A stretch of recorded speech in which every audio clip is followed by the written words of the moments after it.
Chapter 17, Part 2. It sure is, Grandpa, I said. I've waited this long for a pony to ride. I guess I can wait another 4 or 5 weeks. Grandpa frowned and started digging at his wiry whiskers with his fingers.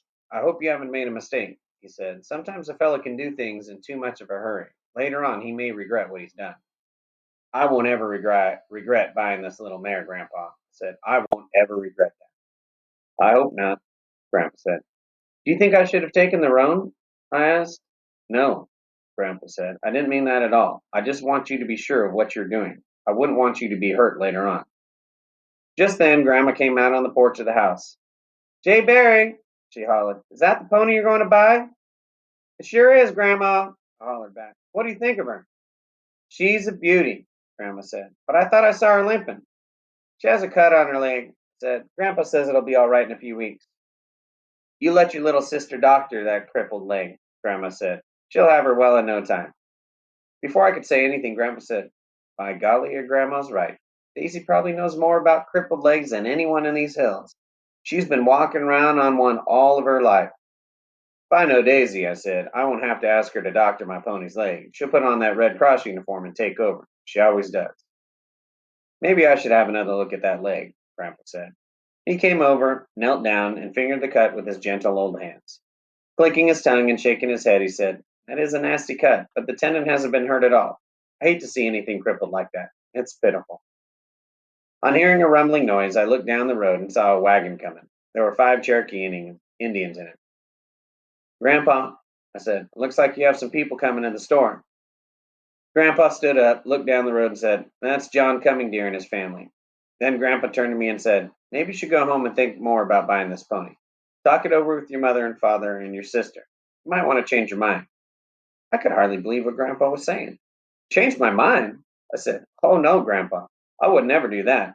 I want this little mare more than anything. I won't ever change my mind about that. I know how much you want that pony, he said. I went through the same thing when I was a boy. But sometimes a fella can want something so bad he will overlook things that are more important. When that happens, it can really hurt a fella. I know. I've had it happen to me. Knowing my old grandpa as I did, I had the feeling that he was trying to tell me something, you think. But I couldn't figure out what it was. He knew how much I wanted a pony and a 22. Grandpa, I said, I couldn't be overlooking anything. Owning my own pony and a 22 are the most important things in my life. That's all I've ever wanted. I don't want anything else. All right, Grandpa said. I guess your mind is made up. If a pony is what you want, a pony is what you'll have. You've earned that right. I won't say any more. Just then, the wagon pulled up in front of the store, and the Indians started getting out of it. Oh, yeah, Grandpa said. I almost forgot. You'll need a saddle. I know a fellow down the river has a good one he wants to sell. I think we can get a pretty good buy on it. I'll take it, I said before I thought. That is, if I have enough money. If I have to, I can do without that 22 for a while. You won't have to do without anything, Grandpa said. You have $156, don't you? That's more than enough to get the pony, saddle, and gun. Grandpa, I gave Daisy $6. I said, I just had to. She's always doing things for me. She even fed the monkeys for me. That's all right, Grandpa said. You'll still have enough, and you should have some left over. I ran my hand down in my pocket, pulled out my money, and handed it to Grandpa. Grandpa, I said, will you take care of my money and pay Indian Tom for the pony? If I have any left after I buy that saddle and gun, I'll give it to Mama. I'll take care of it, I said. Don't worry about a thing. I was untying the halter rope from the hitching rail when Grandpa said, On your way home, I take it easy with that mare. Don't walk her too fast. In a few weeks, you'll have one of the finest little ponies in these hills. Grandpa, I said, without you, I don't know what I'd do. I really don't. You're always helping me. Grandpa grinned. That's what Grandpa's for, isn't it? I said. I thanked Grandpa, and with my heart singing, I started for home. As I walked along the country road leading my pony, no boy on earth could have been happier. All my dreams had finally come true. I had my own pony. I couldn't remember a day when the sky looked so clear and blue, or the sunshine so bright. Every bush seems to have a bird singing its head off. From down in the bottoms, I heard the shrill call of a bobwhite and the clamoring cry of a kingfisher in flight. At the top of an old dead tree close to the road, a mockingbird started singing. I stopped to listen. He mocked every bird in the Ozark Hills, from a red-headed woodpecker to a screaming blue jay. On that walk, my old hound wouldn't get a foot from my side. He never had done that before. About every 10 feet, I would feel his warm tongue lick my hand. He acted like he was jealous of the little mare. I stopped, knelt down, and put my arm around him. Ah, Rowdy, Said, "You don't have to be jealous of my pony. I'll always love you. You know that. Why I couldn't live without you." Roddy was so pleased he went all to pieces. He started running circles around us. He found an old corn cob lying by the side of the road and started playing with it. Holding it in his mouth and slinging his head, he bounded down the road. He dropped the corn cob in the middle of the road and started to growl and dig at it. "Oh, excuse me." I laughed out loud at his playful actions. As I walked along, I decided I'd try something. I threw the halter rope over my pony's neck and kept walking without looking back. I hadn't gone 20 feet when I heard the clopping of her hoofs. She was following me. I was so proud of her, my whole heart came close to jumping right through the bib of my overalls. As I neared our farm, I saw Papa plowing way down in one of our fields.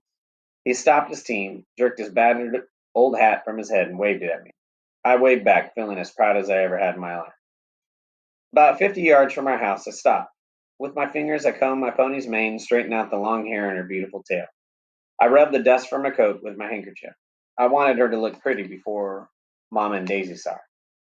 Just as I took hold of the halter rope to be on my way again, I heard Daisy humming. She was in her playhouse up on the hillside. I wasn't too surprised when she started singing. I stopped and listened.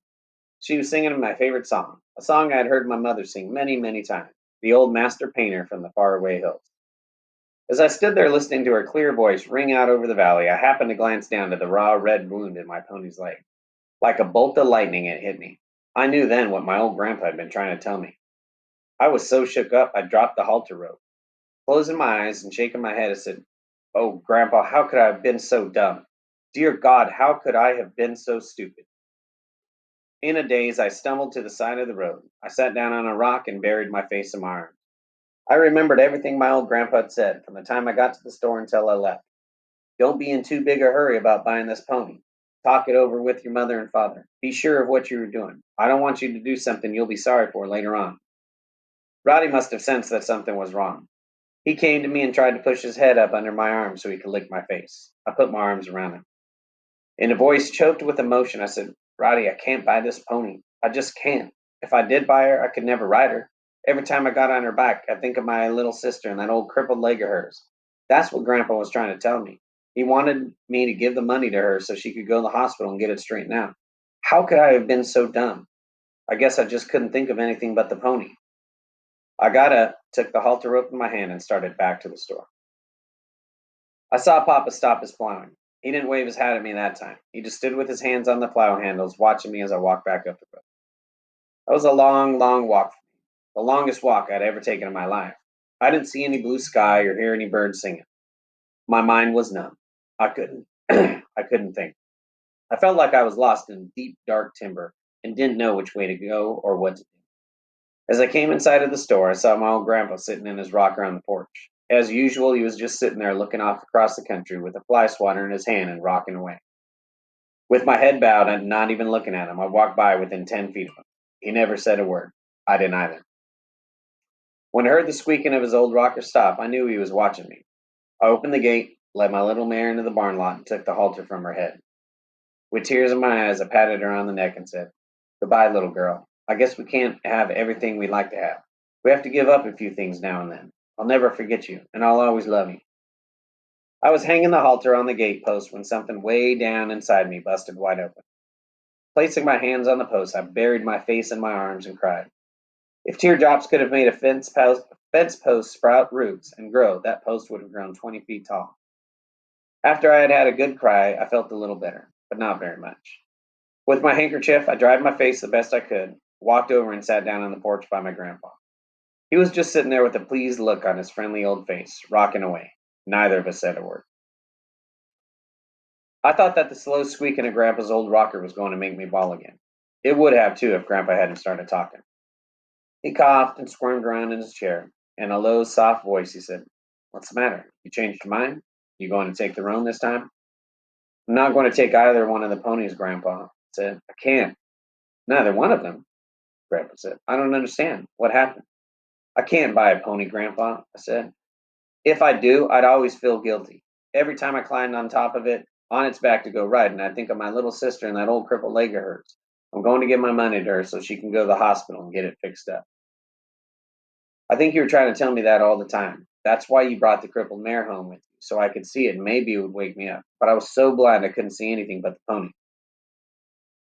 Not saying a word, Grandpa ran his hand down in his pocket, pulled out the money I'd given him, and handed it to me. In a voice that quivered with emotion, he said, "Son, I've always been proud of you. But right now, no grandpa on this earth could be as proud as I am, though I'm not very proud of myself."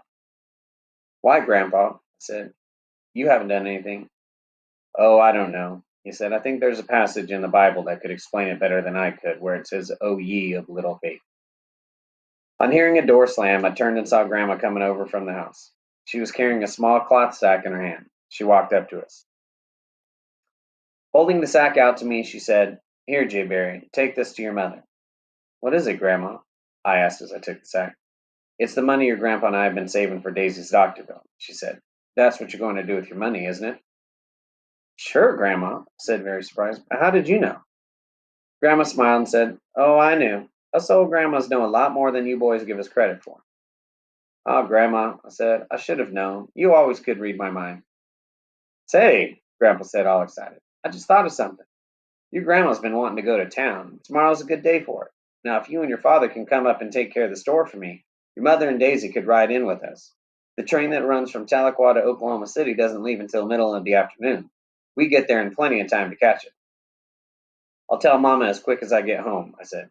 "It's getting late," Grandma said. "You better be on your way. Tell your mother if she wants to ride in with us to be ready first thing in the morning." I thanked Grandma and Grandpa and lit out for home. Mama, Papa, and Daisy were just sitting down at the supper table when I came flying into the house. I walked up to Mama, handed her the sack of money, and said, "Here, Mama, this is for you." "What is it?" Mama asked. "It's the money I got for catching the monkeys, and all that Grandma and Grandpa have saved. We want you to have it so you can take Daisy to the hospital and get her crippled leg fixed."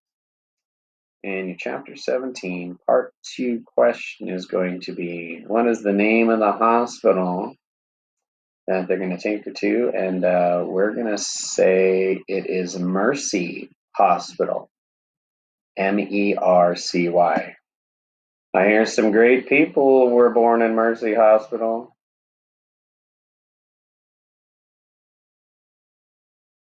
I mean, I know some people who were born.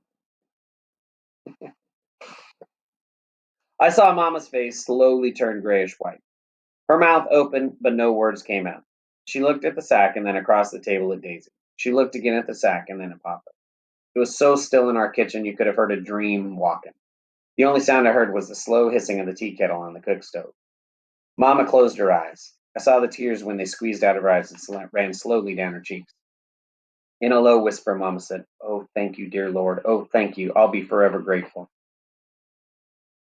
Daisy went over to Mama and put her arms around her. She started crying.